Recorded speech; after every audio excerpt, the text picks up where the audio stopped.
হরে কৃষ্ণ, রাধে রাধে। মৌমিতা পরিবারে তোমাদেরকে জানাই অনেক অনেক শুভেচ্ছা ও অভিনন্দন। আজকের আলোচ্য বিষয়টি হচ্ছে মাছ মাংস আমিষ খাবার খেলে কি পাপ হয়। এই প্রশ্নে শ্রীকৃষ্ণ কি বলেছেন তা বিস্তারিত জেনে নেব এই ভিডিওর মাধ্যমে। শ্রোতা বন্ধুরা সকলেই একটু মনোযোগ সহকারে শ্রবণ করো, তোমাদের অনেক ভালো লাগবে এবং অনেক কিছু জানতে পারবে। আজকে আমরা এই ভিডিওর একটি সুন্দর কাহিনীর মাধ্যমে জেনে নেব মাছ মাংস খেলে কি পাপ হয় এই বিষয়ে। কাহিনী অনুসারে একবার শ্রীকৃষ্ণ একটি গাছের তলায় বসে বাঁশি বাজাচ্ছিলেন। ঠিক তখনই একটি হরিণ দৌড়াতে দৌড়াতে এসে তার পিছনে লুকিয়ে পড়ে। হরিণটি তখন খুব ভয় পেয়ে কাঁপছিল।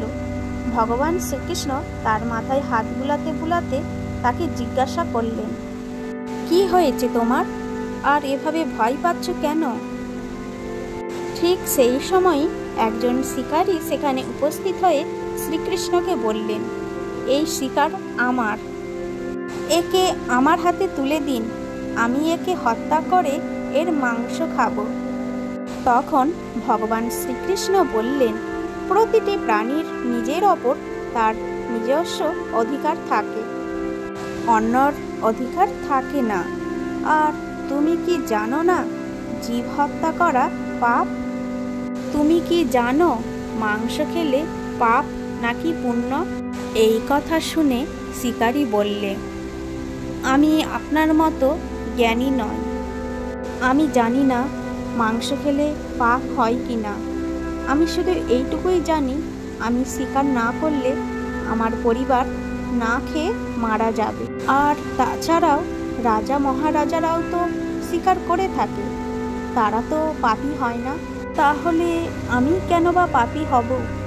হে কৃষ্ণ, আপনি বলুন মাংস খেলে কি হয়?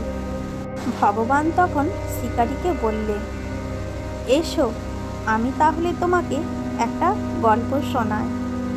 এই গল্প শুনে তুমি বিচার করো কোনটা ঠিক আর কোনটা ভুল। ভগবান শ্রীকৃষ্ণ তখন গল্প বলতে শুরু করলেন।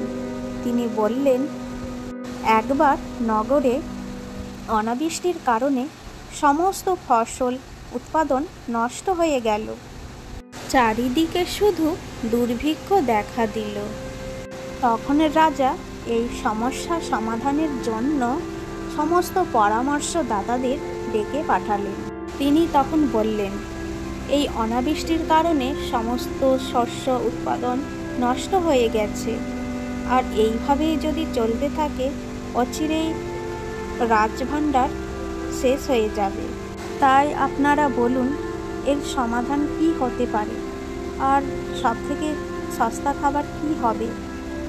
তখন একজন পরামর্শদাতা বলল, রাজামশাই, এই চাল ডাল আলু এই সমস্ত কিছু উৎপাদনের জন্য অনেক পরিশ্রমের দরকার হয় এবং এতে অনেক সময়ও লাগে, কিন্তু পশু শিকার করা অনেক সহজ এবং এতে কোনো অর্থ ব্যয় করতে হয় না, খেতেও খুবই পুষ্টিকর। তাই আমার মতে সবথেকে সস্তা খাবার হলো মাংস। তখন সবাই তাকে সমর্থন করল, কিন্তু প্রধানমন্ত্রী চুপ করে বসে থাকলেন।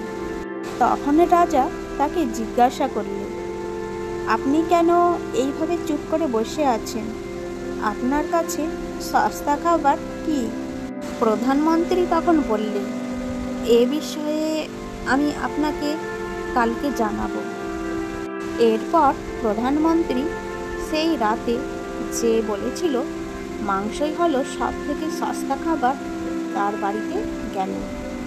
তাকে ডেকে বলল, বড় বিপদ হয়ে গেছে, আজ সন্ধ্যাবেলায় মহারাজা অনেক অসুস্থ হয়ে পড়েছে। রাজবৈদ্য বলেছেন কোনো শক্তিশালী মানুষের মাংস পাওয়া গেলে রাজা সুস্থ হয়ে উঠবেন।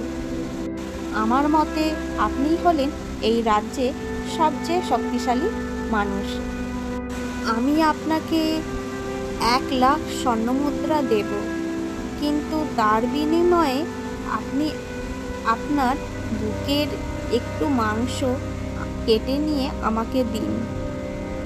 এই কথা শুনে ওই লোকটি ভয়ে কাঁপতে লাগলো আর ভাবলো, যদি প্রাণটাই না থাকবে তাহলে 1,00,000 স্বর্ণমুদ্রা নিয়ে কি করবে।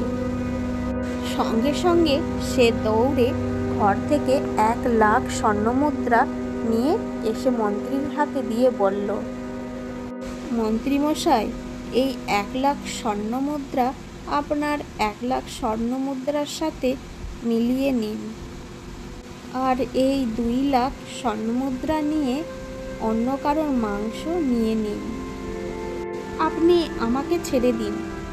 তখন প্রধানমন্ত্রী বলল, কিন্তু রাজবৈদ্য বলেছে যে আপনারই মাংস চাই, তবেই মহারাজা সুস্থ হয়ে উঠবেন। আমি না হয় আমার প্রধানমন্ত্রীর পদটাও আপনাকে দিয়ে দেব, কিন্তু তার বিনিময়ে আমাকে আপনার একটু হৃদয়ের মাংস নিয়ে যেতে দিন। তখন ওই লোকটি প্রধানমন্ত্রীকে বলল, আমার যদি প্রাণটাই না থাকে তাহলে আমি এই প্রধানমন্ত্রীর পদটা নিয়ে কি করব। এই বলে সেই লোকটি এক লাফে ঘোড়ার পিঠে চড়ে বসল। কিন্তু প্রধানমন্ত্রী ঘোড়ার দড়ি ধরে টেনে বলল, আপনার আর কোথাও পালানোর দরকার নেই, আমি অন্য কোথাও গিয়ে দেখি যে মাংস পাওয়া যায় কি না। এই বলে প্রধানমন্ত্রী সেখান থেকে চলে গেলেন। এরপর যারা যারা এই কথাতে সমর্থন করেছিল তাদের বাড়িও গেলেন এবং সকলের কাছে মাংস চাইল, কিন্তু কেউ দিতে রাজি হলো না। তার বিনিময়ে তারা সকলেই 1,00,000-এর জায়গায় 5,00,000 স্বর্ণমুদ্রা নিয়ে প্রধানমন্ত্রীর হাতে দিলেন। এইভাবেই প্রায় প্রধানমন্ত্রী 1 কোটি স্বর্ণমুদ্রা পেয়ে গেলেন। এরপর নিজের মহলে তিনি ফিরে গেলেন, আর পরের দিন সকাল সকাল রাজসভায় এসে উপস্থিত হলেন। সেই রাজসভাতে অনেকেই উপস্থিত ছিলেন। তারা সবাই উদ্গ্রীব হয়েছিলেন রাজার শরীর কেমন আছে। এরপর কিছুক্ষণ পরে রাজা সিংহাসনে এসে বসলেন। সকলেই দেখলেন রাজা তো একদমই সুস্থ আছেন। তাহলে কি প্রধানমন্ত্রী তাদের মিথ্যা কথা বলেছে? ঠিক সেই সময়ে প্রধানমন্ত্রী এসে রাজার সামনে 1 কোটি স্বর্ণমুদ্রা রেখে দিলেন। তখন রাজা বলল, এই স্বর্ণমুদ্রা কোথায় পেলেন? এই প্রশ্নে প্রধানমন্ত্রী গতকাল রাতের কথা শোনালেন এবং বললেন, রাজামশাই, এবার বলুন, মাংস সস্তা নাকি দামি? রাজা সব কিছু বুঝতে পারলেন এবং তার শ্রমিকদের আরও কঠোর পরিশ্রম করে ফসল উৎপাদন করতে বললেন। নিজের শস্য ভাণ্ডার থেকে তাদেরকে শস্যদানা দিলেন। পুকুর খনন করিয়ে সেচ ব্যবস্থার উন্নতি করলেন, আর প্রজাদের কল্যাণের জন্য কিছু অর্থ দান করলেন। কিছুকালের মধ্যেই খুব ভালো ফসল উৎপাদন হলো। প্রজারাও খুব পুষ্টিকর খাদ্য পেল। এই গল্প শোনার পর শিকারী বললে, প্রভু, গাছেরও তো প্রাণ আছে, তাহলে মাছ মাংস খেলেই কেন পাপ হবে? শ্রীকৃষ্ণ বললেন, আসলে খাবার কিন্তু 3 প্রকার, তামসিক, রাজসিক, সাত্ত্বিক। যার খাদ্য যেমন তার মধ্যে ঠিক তেমনই বহিঃপ্রকাশ হবে। ফল, মূল, শাক সবজি এগুলো হলো সাত্ত্বিক খাবার, যা আমাদের মধ্যে সদ্গুণের প্রভাব দেয়। মাছ, মাংস, ডিম এইগুলো হলো রাজসিক খাবার। এই খাবার যে গ্রহণ করে তার মধ্যে রজোগুণ বহিঃপ্রকাশ ঘটে, ফলে তাদের মধ্যে লোভ, লালস, ক্রোধ এইসব বৃদ্ধি পায়। আবার অতিরিক্ত টক, ঝাল, মিষ্টি, নেশা জাতীয় খাবার হলো তামসিক খাবার, যা মানুষের মনে তমগুণের উদ্ভব ঘটায়। ফলে তার চরিত্র হয় তামসিক।